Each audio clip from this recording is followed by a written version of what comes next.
लग रही हो, क्या हुआ? हाँ, तबीयत कुछ ठीक नहीं है।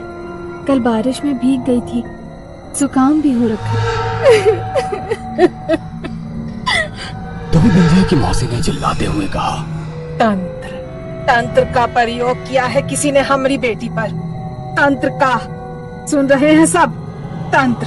कहते हैं कि विवाह के दौरान दंपति अर्थात वो समय जब माला बदल होता है या 7 फेरे होते हैं या सिंदूरदान से लेकर दुल्हन विदाई तक की रस्म का जो समय होता है, वो समय बहुत ही संवेदनशील होता है।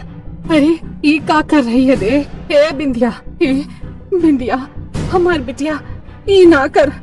ए बिंदिया।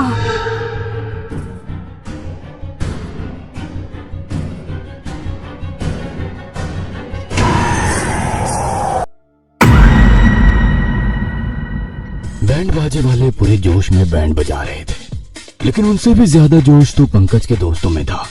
नए गाने, फिर पुराने गाने, फिर से नए गाने की फरमाइश हो रही थी और पंकज के दोस्तों के पांव उन गानों के बोल पर थिरक रहे थे और कुछ तो अपने मुंह से गानों को गा भी रहे थे। कमरिया कमरिया कमरिया करेला पलाप लॉलीपॉप लागेलो कमरिया। दुल्हे की शेरवानी पहने अपनी कार में बैठा पंकज बहुत खुश था, क्योंकि लगभग 4 साल का बिंदिया के साथ उसका रिलेशनशिप आज एक रिश्ते में बदलने जो जा रहा था। उधर बिंदिया आईने के सामने संवर रही थी, कान में झुमके, नाक में नथनी, पाँव में पायल, आंखों में काजल और लाल जोड़ा। उसकी खूबसूरती को देखकर तो ऐसा लग रहा था कि उसकी खूबसूरती आज तक कहीं छिपी बैठी थी और शादी के दिन वो आजाद होकर बाहर निकलना चाहती थी। बाप रे बाप, हमने तो सुना था कि खूबसूरती आग लगा देती है। भगवान कसम, आज देखियो लिए। जानती है मेरी जान, आज तो तुम एकदम हीरोइन लग रही हो, एकदम same to same Kareena Kapoor. आज अगर हम लड़का होते ना, अभी के अभी तुमसे ब्याह कर लेते। तुम भी ना दीपा, खाली फालतू बात बोलती रहती है। जानती है रे, आज हम कितना खुश हैं। हमारी बचपन की दोस्त आज दुल्हनिया बन गई है। अब तू एगो नई जिंदगी में एंटर करने वाली है। तुमको तुम्हारा सच्चा प्यार मिलने वाला है। तू बड़ी भाग्यशाली है रे, जो तुझे तेरा प्यार मिल रहा है। नहीं तो आजकल का जमाना में सच्चा प्यार मिलना पता है ना कितना मुश्किल है। हमारा दिल आज बहुत खुश है रे। आई लव यू टू रे। बारात बिंदिया के दरवाजे पर लग गई थी। दीपा और बिंदिया ऊपर वाले कमरे से बारात को देख रहे थे। आतिशबाजी होने लगी। आसमान पर जाकर पटाखे इतनी सुंदर रोशनी और डिजाइन बना रहे थे कि सभी का ध्यान उस पर था, लेकिन बिंदिया का ध्यान बारात पर कम, पंकज पर ज्यादा था। पटाखों की रोशनी खामोश हुई। बारातियों का ध्यान अब पूरी तरह शादी के मेन्यू पर था। कोई पनीर टिक्का दबा रहा था तो कोई अपना प्रेम चिकन टिक्का पर बरसा रहा था। कोई गोलगप्पे के पानी में खोया था तो कोई चिकन लेग पीस की खोज में ऐसे लगा था जैसे कोई महात्मा सत्य की खोज में लगे रहते हैं। स्टेज पर माला पहनाने के समय भी खूब हंसी मजाक होने लगा। बिंदिया ने पंकज को जैसे ही वरमाला पहनाना चाहा, उसके दोस्तों ने उसे पकड़कर काफी ऊंचा उठा लिया और जोर जोर से हंसने लगे। बेचारी बिंदिया को बहुत गुस्सा आया। उसने दीपा की ओर देखा। दीपा ने उसका हाथ पकड़ा और स्टेज से उतरने की एक्टिंग करने लगी, लेकिन तभी पंकज की आवाज बिंदिया के कानों में आई, बिंदिया आई लव यू। बिंदिया ने पीछे मुड़कर देखा तो पंकज स्टेज पर घुटनों के बल बैठा था और उसने वरमाला को कुछ इस तरह से पकड़ रखा था जैसे कि उसने हाथ में गुलाब का फूल लिया हो और प्रपोज के लिए बैठा हो। उसे देखकर बिंदिया जोर जोर से हंसने लगी। पूरे 5 मिनट तक वो हंसती रही। 5 मिनट तक उसका हंसना नॉर्मल था, लेकिन वो तो हंसती रही जोर जोर से, बहुत जोर से। अब बिंदिया, क्या हुआ है तुमको? बिंदिया ने पंकज की ओर ऐसे देखा जैसे कि वो उसे जानती ही नहीं, उसे वो पहली बार देख रही हो। क्या हुआ बिंदिया, तुम हमको ऐसे टुकुर टुकुर काहे देख रही हो? लेकिन बिंदिया उसे घूरती रही और फिर वो उसके ऊपर ऐसे कूद गई जैसे कोई जानवर किसी पर हमला करता है। पंकज नीचे जमीन पर गिर पड़ा। बिंदिया और भी जोर जोर से हंसते हुए उसके ऊपर सवार हो गई। अजीब भयानक लग रही थी उसकी हंसी। शादी का वो माहौल एकदम से बदल गया था। सभी के चेहरे पर डर ने दस्तक दे दी थी। किसी को समझ नहीं आ रहा था कि अचानक बिंदिया को क्या हो गया है। बिंदिया की माँ, चाची, बुआ सभी का दिल जोर जोर से धड़क रहा था। वो बिंदिया बिंदिया पुकार रही थी। तभी बिंदिया ने उनकी ओर गौर कर देखा और उसने अपने नाक में पहनी नथुनी को जोर से खींचना शुरू कर दिया। अरे ये क्या कर रही है रे? ए बिंदिया, ए बिंदिया, हमार बिटिया, ये ना कर। ए बिंदिया। बिंदिया की पूरी नाक लहूलुहान हो गई थी। खून की बूंदें पंकज की शेरवानी पर गिर रही थी।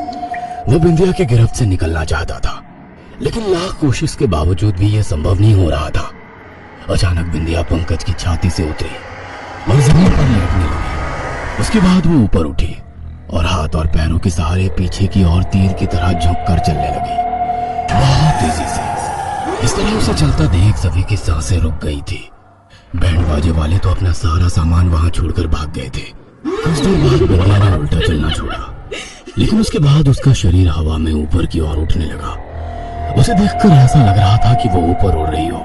बिंदिया ने अब हंसना बंद कर दिया था और वो जोर जोर से रोने लगी।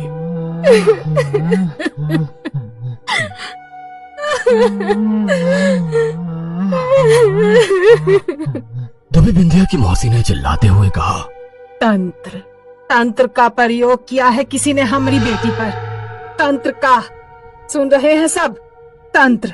अरे हम इसको कितना कहे थे कि जब तक सिंदूर दान नहीं हो जाता लोहा का कोई सामान अपने पास रखे, लेकिन लगता है ये भूल गई। ये आजकल की पीढ़ी भी ना कुछ बुझबे नहीं करती है। अरे तंत्र बहुत होता है इस समय। अब हमारी बच्ची का क्या होगा? हाँ, क्या होगा मेरी बच्ची का? बिंदिया की मौसी ये कहकर बिंदिया की माँ को पकड़कर रोने लगी। दीपा को तो कुछ समझ में नहीं आ रहा था कि अचानक से ये सब क्या हो गया। पंकज उठने की कोशिश तो कर रहा था, लेकिन वो उठ नहीं पा रहा था। वो तो बस अपनी बिंदिया को एकटक देखता जा रहा था।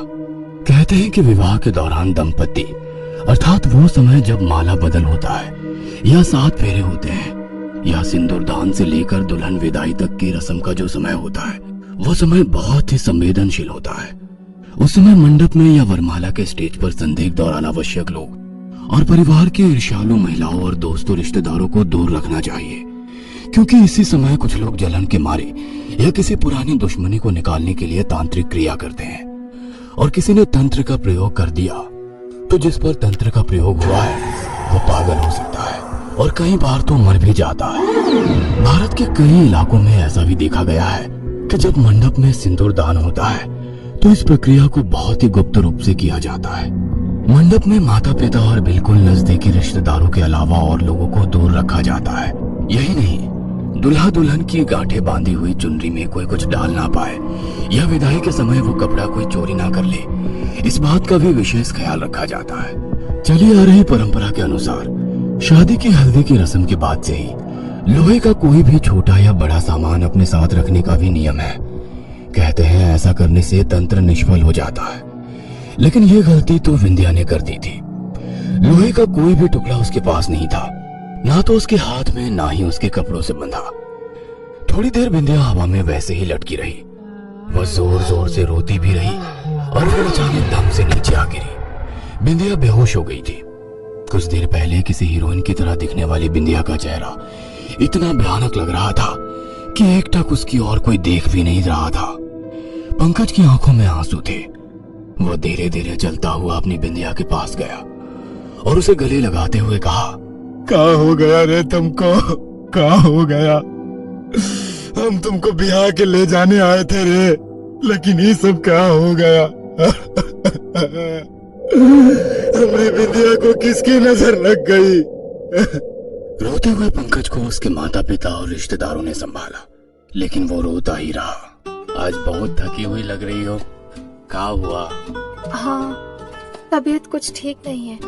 कल बारिश में भीग गई थी, जुकाम भी हो रखा है। अरे फिर कैंसिल कर देती ना आज का मिलना। तुम बहुत आसानी से बोल देते हो, लेकिन हम इतना आसानी से कर नहीं पाते, क्योंकि हमें तुम्हारी लत जो लग गई है। देखो अब तुम वो गाना मत गाने लग जाना, वो लत लग गई वाला। गाऊंगी, वो भी जोर जोर से गाऊंगी। अच्छा, अभी तो बहुत ही डेयरिंग दिखा रही हो। कल रात लव यू बोलने में जान निकल रही थी तुम्हारी। हाँ, अरे पागल, कल मम्मी बगल में सोई थी और तुम थे कि लव यू बोलने की जिद कर रहे थे, लेकिन फिर भी हमने बोला तो था। हाँ बोला था, लेकिन कितना धीरे, सुनाई नहीं पड़ा हमको। अच्छा, बिना सुने ही लव यू टू बोल दिए थे तुम? हाँ बिंदिया, जानती हो कि सच है कि इश्क ना बिना कुछ सुने सब कुछ सुनना सिखा देता है। सही कहा, सुनाई तो पड़ जाता है लेकिन दिखाई नहीं पड़ता। का मतलब? मतलब ये 8 बज गए हैं, घर नहीं जाना। आज फिर हमको घर में झूठ बोलना पड़ेगा कि एक्स्ट्रा क्लास में लेट हो गया। जानते हो पंकज, ये जो प्यार होता है ना, बिना कुछ सुने सब कुछ सुनने के अलावा 2 बात और सिखा देता है। अच्छा, कौन सा 2 बात? पहला झूठ बोलना और दूसरा रात को मम्मी बगल में भी सोई हो तो भी लव यू कहना। ओ, ये तुम्हारा पॉइंट ऑफ व्यू है। हम तो इसे ऐसे देखते हैं कि जो प्यार है ना, वो मैनेजमेंट सिखाता है, टाइम मैनेजमेंट, रिस्क मैनेजमेंट, और जाते जाते किस दे दो तो किस मैनेजमेंट भी। जिस तरह टोल गेट पर टोल लगता है ना, वैसे ही तुमसे मिलने के बाद हमको एगो किस देना ही पड़ता है। पुरानी बातों को सोच पंकज की आंखें बार बार भीग रही थी। 10 दिन हो गए थे बिंदिया के साथ घटी उस घटना के। बिंदिया को एक अलग कमरे में रखा गया था, क्योंकि वो कभी भी उग्र हो जाती, कभी जोरों से रोती, कभी हंसने लगती, कभी वो फिर उसी तरह पीछे की ओर चलने लगती, तो कभी उसका शरीर हवा में उड़ जाता। इस बीच घर वालों ने डॉक्टर से भी कंसल्ट किया, लेकिन मेडिकल की दुनिया में इसका कोई ट्रीटमेंट नहीं था। डॉक्टरों ने उसे नींद की गोलियां देनी शुरू कर दी थी। जब तक उन गोलियों का असर रहता, वो सोई रहती, लेकिन जागने के बाद फिर से वही हालत हो जाती। इन 10 दिनों में बिंदिया हड्डियों का ढांचा बनकर रह गई थी। पंकज हर दिन उससे मिलने आता, उसे दूर से देखता और चला जाता। इस बीच उसके घर में भी बात होने लगी थी कि बिंदिया पागल हो गई है, पंकज को दूसरी लड़की के बारे में सोचना चाहिए। लेकिन सच्चा प्यार बहुत जिद्दी होता है, बहुत ही जिद्दी।